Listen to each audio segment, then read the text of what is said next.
Alors, j'ai une question aussi en ligne. L'internaute dit, voici les signes qui accompagneront ceux qui auront cru. En mon nom, ils chasseront des démons, parler de nouvelles langues. Il a mentionné le verset de Marc 16, verset 17.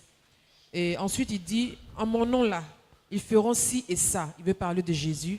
Bien vouloir expliquer, je vous prie. Cela est encore confus. Merci beaucoup. Jésus dit, en mon nom, ils imposeront les mains aux malades.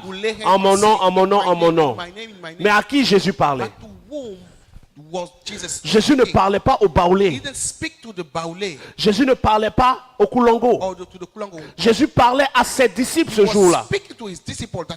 Ils ont entendu Jésus leur dire, en mon nom, vous imposerez les mains aux malades et ils seront guéris. En mon nom, vous chasserez les démons. En mon nom, si vous buvez un breuvage mortel, il ne vous fera aucun mal. Et il a terminé par dire, allez. Faites de toutes les nations des disciples. Ont-ils obéi? Oui. Mais après, il a dit, avant de partir, attendez que vous ayez reçu le Saint-Esprit. Qui d'entre nous ont été à la Pentecôte? On n'était pas là-bas. Les paroles que Jésus donnait ce jour-là concernaient ses disciples. En 2023, tu veux aller chasser les démons, tu veux imposer les mains aux malades, tu veux ressusciter les morts, tu veux pouvoir boire un breuvage mortel et ne pas être touché. Tu as besoin d'être rempli du Saint-Esprit et que le Saint-Esprit te dise, te commande ou te donne la mission pour aller. Beaucoup de gens ont pris Marc chapitre 16.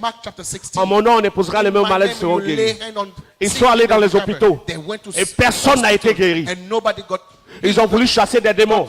Aucun démon n'est sorti. Ils ont pris des breuvages mortels, ils ont bu, ils sont morts. Dieu n'est pas le Dieu des morts, mais Dieu est le Dieu des vivants. Qu'est-ce que ça veut dire? Dieu a parlé aux gens hier. Et il est vivant pour parler aux gens aujourd'hui. Pourquoi moi aujourd'hui je prie, j'impose les mains aux malades et guérissent? C'est pas parce que j'ai lu Marc chapitre 16. C'est parce que j'ai pris du temps pour chercher la plénitude du vrai Saint-Esprit. Et quand j'ai été rempli du Saint-Esprit, je me suis approché de lui dans des moments de jeûne et de prière pour lui demander quelle est la mission à moi que tu confies. Et j'ai entendu Dieu me dire, je te confie la mission d'eux. Et il m'a dit ce qu'il veut que je fasse. Et quand j'ai commencé, j'ai vu sa puissance qui m'a accompagné. J'ai lu.